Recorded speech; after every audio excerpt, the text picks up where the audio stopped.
Ja, morgen oder wenn auch immer das Video online wird gehen. Ich bin jetzt, das ist jetzt heute der 6. Tag von meiner Reise und eigentlich so der letzte Tag, wo ich wirklich etwas noch machen kann. Weil morgen geht es schon wieder heim zu, leider. Aber ja, so ist es halt. Hat mir recht gut gefallen und jetzt, heute werde ich jetzt einfach noch mal ein paar Sachen anschauen und machen, die ich jetzt noch nicht machen konnte. Also zum Beispiel am Morgen wird jetzt mal Richtung Ginza, glaube ich. Ja, Ginza, dort ein paar Souvenirs posten. Ja, es gibt das eine oder andere, wenn ich doch noch will einkaufen.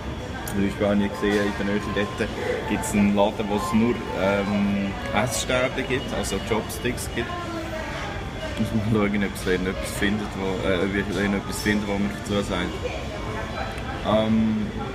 Das wäre mal das eine. Ich denke, da wird ich den ganzen Morgen dafür brauchen. Wenn am Nachmittag habe ich vor, das Stadion habe ich im Reiseführer gar nicht gefunden. Jetzt weiss ich nicht mehr, wie es heisst, aber es gibt auf jeden Fall ein Museum. Ihr wisst ja, dass Japan recht bekannt ist für alle möglichen technologischen Entwicklungen und Erfindungen und Innovationen und so. Und genau für das gibt es ein Museum, also es ist wahrscheinlich eher eine Art Ausstellung, wo es irgendwelche Roboter gibt, die im Moment so ein bisschen, ja, den neuesten Stand von der Technik darstellen und so weiter. Es soll so ein bisschen, ja, es ist so eine Ausstellung, man kann auch ein bisschen Zeug ausprobieren und so weiter und so fort. Das muss ich mal anschauen, das wird recht spannend werden. Dann gerade in der Nähe ist das Oedo Onsen. Es heisst es glaube ich so, ja, es ist ein Thermalbad, beziehungsweise einfach ein Bad, das von einer unterirdischen Quelle auf irgendwie 1500 Meter das Wasser aufpumpt. Und ja, dann halt zum Baden vorbereitet. Und dort wollte ich mal anschauen, ich war am Dienstag glaube ich schon mal da gewesen, oder am Montag, weiß ich nicht mehr. Und das hat mir mega gut gefallen und ich habe jetzt gedacht, ich werde jetzt noch mal hingehen und kann ich auch noch ein Video machen. Weil der Badebereich ist natürlich nicht so lässig, da darf man nicht einfach fotografieren und filmen, das wäre auch ein bisschen ungeschickt mit dem Handy im Nassbereich. Aber der Vorbereich, also sobald man sich umgezogen hat, so in der entsprechenden Uniform sich angelegt hat und rumläuft, ist man in so einer Art, wie soll man sagen, eine Art Dörfli, Vergnügungspark mit Läden, mit Restaurants, mit Arcades, mit allem möglichen. Also es ist mega lustig, das Ganze ein bisschen mitzuerleben. Und dann kann man eben auch in entsprechende Badebereich, natürlich Männer und Frauen getrennt, wie so üblich in Japan. Und eben dort ein bisschen Sauna und verschiedene Wassertemperaturen, Aussen-, Innenbereich. Dann so knöcheltiefes Wasser, so eine Fußreflexzone, Weg durchs Wasser, kann man auch noch begehen, so Zeug.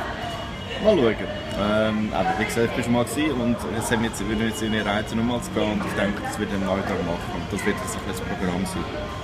Jetzt bin ich am Morgenessen, gerade eigentlich bei der Ueno Station. Hier habe ich so ein Morgen gefunden, was recht gutes Kaffee gibt einigermaßen. Es ist mir recht schwierig, ein gutes Morgen zu finden, weil Kaffees und so ist recht, ja, ist ein bisschen komisch, so ein Instant-Zeug und so.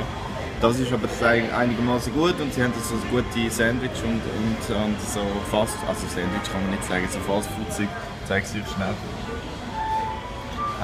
Das ist jetzt so das eine, das links ist so ein Ding, so ein, soll man sagen, so ein Pork, also Schweinefleisch, Schnitzel paniert in einem Brötchen, dann das nebendran ist so eine Art, ja, so ein crunchy Schnitzel mit Curry-Füllung und Curry ist einfach so Fleisch und Zwiebeln und so Zeug. Ja, also richtig Fastfood, aber nicht schlecht für so morgen zum Anfang, wenn man in der Ferien ist.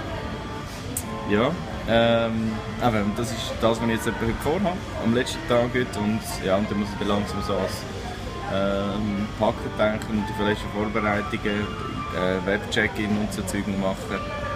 Aber das ist nicht so das Problem, weil eben in meinem Kapselhotel habe ich gar nicht wirklich einen Schrank oder so zum Ausräumen gehabt. Von dem her ist es eigentlich recht easy zu packen, denn ich muss einfach Koffer führen und das, was ich im Spind habe, einfach schnell drinnen muss und damit hat es sich. Also ist das eigentlich recht schnell gemacht. Zahlt habe ich auch schon alles, also wird das eigentlich recht eine kurze Sache sein. Ja. Aber jetzt einfach mal ein bisschen Tokio aufsaugen und eben, wie gesagt, ich will heute dann ein bisschen dokumentieren, was genau wird passieren. Okay, also bis später. Ja, hallo und willkommen zurück. Ich bin mit in Taiga. Das ist ganz nahe vom Museum, wo ich jetzt viel hingehe. Jetzt habe ich schon wieder den Namen vergessen. Egal. Auf jeden Fall. Ich kann es nicht mehr sagen. Egal. Ich habe die Station früher ausgestiegen, weil als ich ausgestiegen bin, ist mir die Architektur gefallen hier in der Umgebung. Das ist so eine Art Halbinsel, südöstlich eigentlich vom Stadtzentrum von Tokio, genau in die Sonne rein. Wo mich recht beeindruckt hat, ich dachte, ich steige schnell eine Station früher auf und betrachte die Architektur ein bisschen. Also zum einen mal das spezielle Gebäude, es ist wahrscheinlich ein Bürogebäude, nehme ich jetzt mal an. Vielleicht auch Wohnung, ja Wohnung wahrscheinlich weniger. Auf jeden Fall, die Kugel dort auf dem Dach oben gefällt mir mega gut. Das ist so eine Art UFO, wo es eine Kugel ist und irgendwie eine Untertasse. Recht speziell und auch mit diesen Passagen, mit diesen Gangways, so auf ein paar Stockwerke.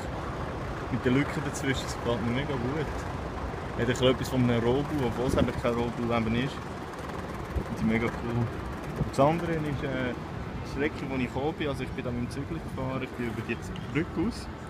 Das Coole an diesem Zügel ist, dass man, jetzt weiß ich nicht, ob man es sieht, dann, ja, so halbwegs, ist, man kommt über die Brücke mit dem Monorail und macht so einen Schlaufen.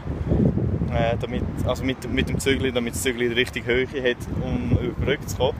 Mega cool, da kann man ganz schnell noch Rundumblick rund um den Ort, wo sich gerade befindet, so um Hafen, Tokioter Hafen. Hinten ist übrigens eine Freiheitsstatue, das sehe ich. Also in New York bin ich auch noch. Eine Replika. Und ich finde es recht speziell, es hat etwas sehr hypermodernes, das Ganze hier, auf dieser Architektur her. Und der Hauptgrund, oder das Hauptobjekt, architektonische Objekt, das ich eigentlich anschauen wollte, das ist eigentlich da vor mir. Ich laufe jetzt noch unter der Brücke durch, man sieht es noch gar nicht so gut. Was mich mega beeindruckt hat. Es hat so etwas vom vom Champs-Élysées eigentlich. So vom Triumphbogen Art, mit dem bogenartigen Ding, das Ding unten dran kann ich nicht so recht beschreiben, kann ich nicht so recht sagen, was es soll sein, das runde, zylinderförmige. Und das hinten, das sieht spektakulär aus. Ich bin etwa 500-600 Meter davon weg. Das heisst, ich weiss gar nicht, wie groß das ist, aber wenn man sich die Fenstergröße von den verschiedenen Fenstern anschaut, muss es eigentlich echt riesig sein. Jetzt bin ich jetzt noch ein bisschen sorry, weil halt mich nicht mehr gut gehört. Das Mikrofon wird wahrscheinlich jetzt ein bisschen Rauschen aufnehmen. Ich versuche mal das Mikrofon so zu heben, dass es nicht gerade voll im Wind drin ist. Und jetzt mache ich noch ein paar Schritte zum Museum. Zu dem Engineering und Innovation Science. Ich kann nicht mehr sagen, wie genau es heisst. Auf jeden Fall das mit den Erfindungen und Robotern und so weiter. Mal gespannt. Ja, und dann muss ich mal schauen, ob ich noch ins Thermalbad gegangen. Von der Zeit her ist es schon etwa 3 oder 4. Ich weiss nicht, wie lange ich im Museum verweilen kann.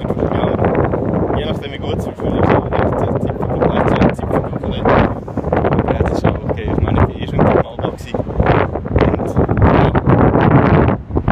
falls es nicht mehr da ist, ich bin ja schon mal gewesen, ihr seht halt nicht mehr davon, aber ich könnte es mal irgendwie googeln oder so. Das ist ja auch eine Möglichkeit. Also, dann bis später. Hey, willkommen zurück. So, leider habe ich das letzte Video aus Versehen gelöscht, also dort, wo ich gerade aus dem Museum rausgekommen bin, darum muss ich es jetzt halt nochmal machen. Ja, ich bin jetzt schon wieder zurück, ganz kurz vor dem Kapselhotel und habe nur schnell ein paar Worte sagen zum Museum, das jetzt Mirai Kan heisst. Mirai Kan, ja, glaube ich. Der war der Name. Anyway, Genau, ich habe noch schnell einen kurzen Rückblick gemacht zum Museum. Es war mega spannend. Also ich bin ja kein Naturwissenschaftler oder irgendwie sowas, sondern Geisteswissenschaftler. Also es ist nicht so mein Fachgebiet sozusagen, wenn ich in so ein Museum für Naturwissenschaften gehe. Aber es ist natürlich so aufgebaut, dass jeder und jede und auch Kinder können das Museum anschauen. Und es war mega gut gemacht, von wegen mega interaktiv. Also man kann alles Mögliche anlängen, drücken, Knöpfe. Man kann irgendwie an einer Stelle kann man, wo es irgendwie um Luft geht oder dass Luft wichtig ist für die Atmosphäre und so weiter, kann man einfach in einen Lautsprecher reinblasen und dann nimmt es eigentlich auf und dann und so weiter. Wird die Animation gestartet. Es ist mega cool gemacht, vor allem der erste Stock, also Third Floor, wo es so ein bisschen um Innovationen und Erfindungen geht und wie so verschiedene Hirnfunktionen eigentlich dazu führen zu so Erfindungen und Innovationen, also zum Beispiel also mit Assoziationen neue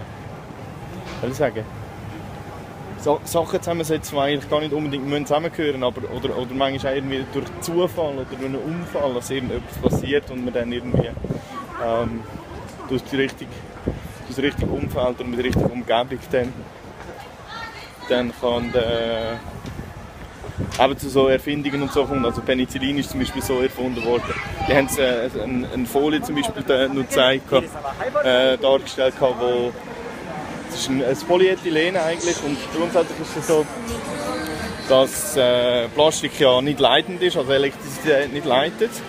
Aber durch einen blöden Zufall von einem Studenten hat ein Professor dann einen Stoff entdeckt und können reproduzieren, wo Elektrizität leiten kann. Also kann man ein Plastik produzieren, wo Strom durchfließen kann. Was nur recht spannend kann sein, wenn man dann einfach irgendwie eine farbige Folie draufkleben kann, ein paar Lämpchen dran montieren kann und dann leuchtet es. Und das ist jetzt einfach so das billigste und die einfachste Möglichkeit, was man damit anstellen kann. Man kann noch sehr viel mehr damit machen. Und das wird dort so dargestellt. Also so Sachen werden jetzt gezeigt. Und das, ja, wie gesagt, das ist mega gut gemacht. Und wenn ihr euch ein bisschen so für das interessiert, es ist vielleicht vergleichbar mit dem Technorama zur Winterthur, also in der Schweiz.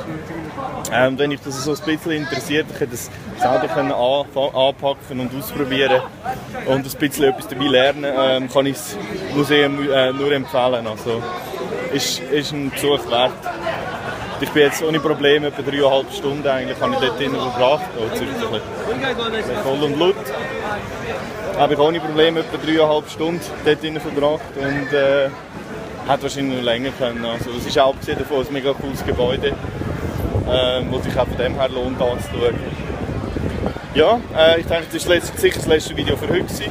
Und ich weiss nicht, ob es das letzte Video von meiner Reise ist. Ich weiss nicht, ob ich vielleicht morgen noch so ein kleines Rückflug oder Fahrt zum Flughafen und wieder heimkommen und so ein Video machen. Mal schauen. Auf jeden Fall ja, wäre es jetzt mal für heute. Ich danke fürs Zuschauen und ja, gleich geht es dann weiter mit aktuellen neuen Game-Videos auf unserem YouTube-Channel. Also, bis dann und merci. Tschüss!